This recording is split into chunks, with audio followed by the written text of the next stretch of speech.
আগে আগে বিষয়া পিছে পিছে পঞ্চায়ত প্ৰাৰ্থী সমৰ্থক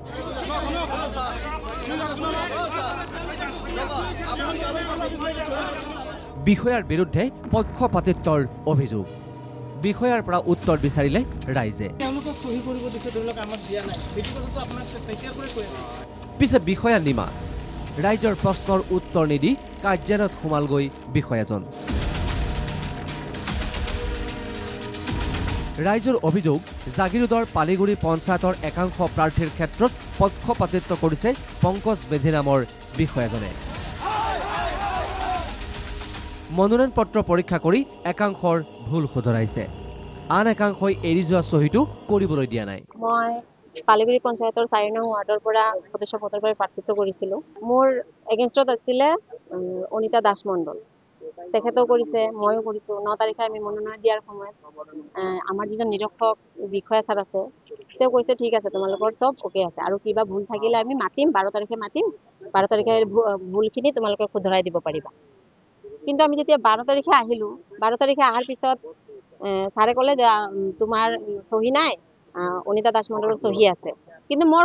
সন্মুখতে অনিতা দাস মণ্ডলৰ সহি নাই তথাপি তেখেতে কিন্তু সহি কৰিব দিছে বিষয়াজনৰ নাম আছিল পংকজ কুমাৰ মেধি মোৰ খুৰী এজন আছে খুৰীক কৈছে যে যদি হিহঁতৰ দলটোক ভোট নিদিয়া তোমাৰ অৰুণোদয় কাটি দিম এনেকে পুৰা একদম সম্পূৰ্ণ গাঁওখনক সিহঁতে ধমকি দি আছে 7 নম্বৰ ওয়াৰ্ডৰ পৰা মেম্বাৰ খেলি আছো আৰু মোৰ এগেইনষ্টত যিজনী প্ৰাৰ্থী আছে তেখেতৰ ডকুমেন্ট ভেৰিফাই নকৰাকে অথৰাইজ অফিচাৰে কৈ দিছে ওকে হৈ গ'ল তাৰ পিছত আমি গম পাও ফৰ্সলি যেতিয়া কৈছো যে নাই আমি সন্মত চাই দিয়ক তেতিয়া গম পাও যে অৰিজিনাল যেটো বৰ্ডৰ সাৰ্টিফিকেট মেট্ৰিক পাস হেতু সিহঁতে জমা দিয়া নাছিলে আৰু সেইদিনাহে লৈ আহিছে পঞ্চায়তৰ প্ৰাক্তন সভানেত্ৰীৰ স্বামী পিন্টু দাস নামৰ লোকজনে 3 নম্বৰ ওয়াৰ্ডৰ সদস্যৰ বাবে মনোনয়ন পত্ৰ দাখিল কৰিছে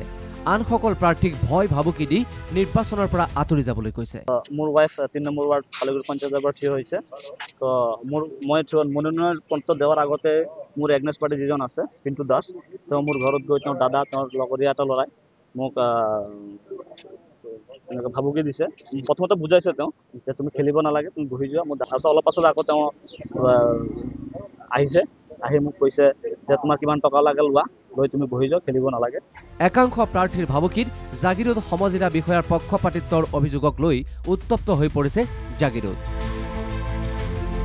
পঞ্চায়ত নিৰ্বাচনৰ পৰ্যবেক্ষণৰ দায়িত্বত থকা পংকজ কুমাৰ মেধিৰ কৰ্মকাণ্ডক লৈ ক্ষুণ্ণ হৈ পৰিছে একাংশ প্ৰাৰ্থী সমৰ্থক গতিকে আমি দেখা পাইছো পালিগুৰি পঞ্চায়তত এহয়বৰি প্ৰব্লেম চলি আছে কাৰণ প্ৰতিজন কেণ্ডিডেটৰ ওচৰতে তেওঁ দাবী ধমকি এনেকুৱা আমি শুনা পাইছো গতিকে তেওঁ প্ৰত্যেকে আমি যিজন শুনিছিলো পিন্টু দাসৰ এগেইনষ্টে সবে কৈ আছে গতিকে যদি সঁচাকে এনেকুৱা হৈ আছে গতিকে পালিগুৰি পঞ্চায়তটো ইলেকশ্যনৰ স্থগিত ৰাখিব লাগে আৰু ইয়াৰ ওপৰত প্ৰশাসনিক বিষয়া পুনৰ যাতে মনোনয়ন পত্ৰ দাখিল কৰি এক নিশা পঞ্চায়ত যাতে আমি পাওঁ তাৰে প্ৰতি আমি দাবী জনাইছো মুঠতে পঞ্চায়ত নিৰ্বাচনৰ মনোনয়ন পৰ্বতেই উত্তেজনাৰ সৃষ্টি হৈছে জাগিৰোডত বিষয়াই পক্ষপাতিত্ব কৰাৰ অভিযোগে ক্ষুণ্ণ কৰিছে ৰাইজকো জাগিৰোডৰ পৰা ধনঞ্জয় প্ৰসাদৰ ৰিপৰ্ট NKTV+।